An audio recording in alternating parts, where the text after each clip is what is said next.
Assalamualaikum warahmatullahi wabarakatuh. Perkenalkan, nama saya Rehatika Dukumala dari Prodi S1 Administrasi Rumah Sakit, NIM 241013261114. Di sini saya sedikit akan menjelaskan tentang relevansi pemikiran dan keteladanan Muhammad Natsir di masa saat ini.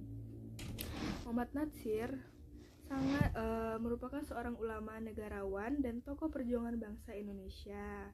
Nah, dia merupakan figur penting yang pemikiran dan keteladanannya tetap relevan hingga hari ini. Sebagai sosok yang berperan besar dalam perumusan dan memperjuangkan nilai-nilai keislaman, kebangsaan, dan kemanusiaan, Natsir memberikan warisan yang sangat berharga untuk diaktualisasikan dalam berbagai aspek kehidupan. Nah, ada beberapa relevansi pemikiran dan keteladanan Muhammad Natsir dalam konteks masa kini. Yang pertama, itu adalah pemersatu antara agama dan negara. Natsir dikenal dengan gagasan mosi integralnya pada tahun 1950 yang berhasil menyatukan Indonesia kembali pasca konferensi meja bundar atau KMB dan mengembalikan Indonesia menjadi negara kesatuan Republik Indonesia. Nah, relevansi pemikirannya di masa kini dapat dilihat dalam persatuan di tengah perbedaan. Nah, yaitu keteladanan Natsir dalam memperjuangkan tinggi persatuan dan sangat dibutuhkan dalam menjaga harmoni di tengah keberagaman suku, agama, dan budaya di Indonesia.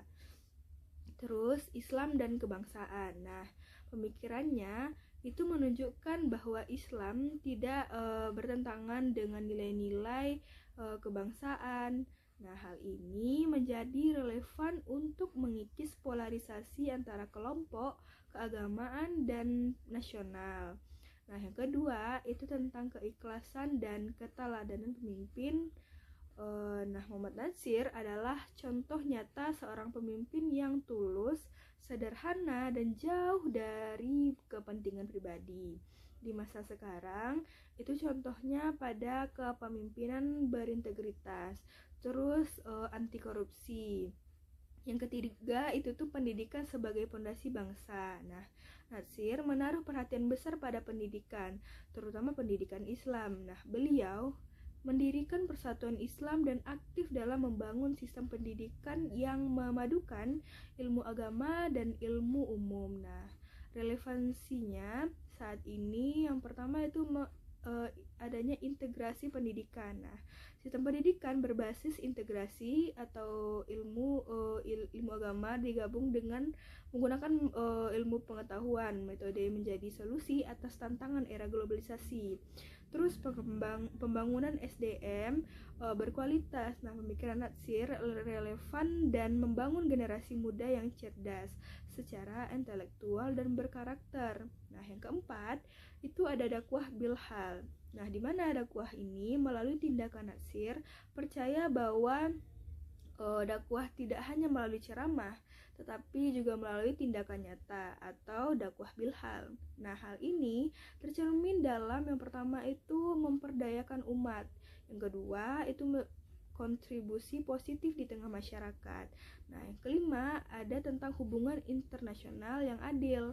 Natsir aktif mempromosikan solidaritas dunia Islam dan mendukung kemerdekaan bangsa-bangsa tertindas.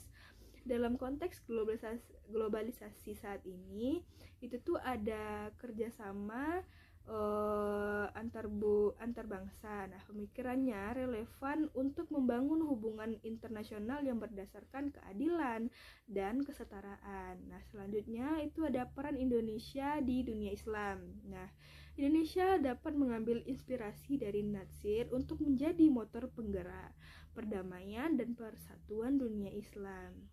Yang keenam itu ada menjaga moralitas di era modern.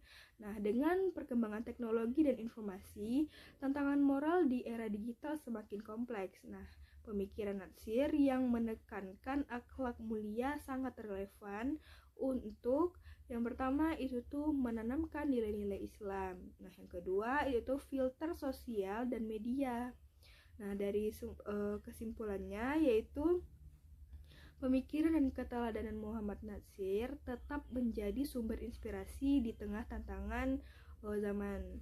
Nah, nilai-nilai persatuan, keikhlasan, dan pendidikan juga dakwah moralitas yang beliau perjuangkan tidak hanya relevan bagi umat Islam, tetapi juga bagi seluruh rakyat Indonesia. Nah, implementasi pemikirannya itu tuh menjadi kunci untuk menciptakan masyarakat yang lebih adil, damai, dan sejahtera. Nah, warisan Muhammad Natsir adalah bukti bahwa prinsip-prinsip yang kokoh dan nilai-nilai yang luhur akan selalu menemukan tempatnya dalam perjalanan peradaban manusia. Nah, sekian yang bisa saya jelaskan. Apabila ada salah kata, mohon dimaafkan. Assalamualaikum warahmatullahi wabarakatuh.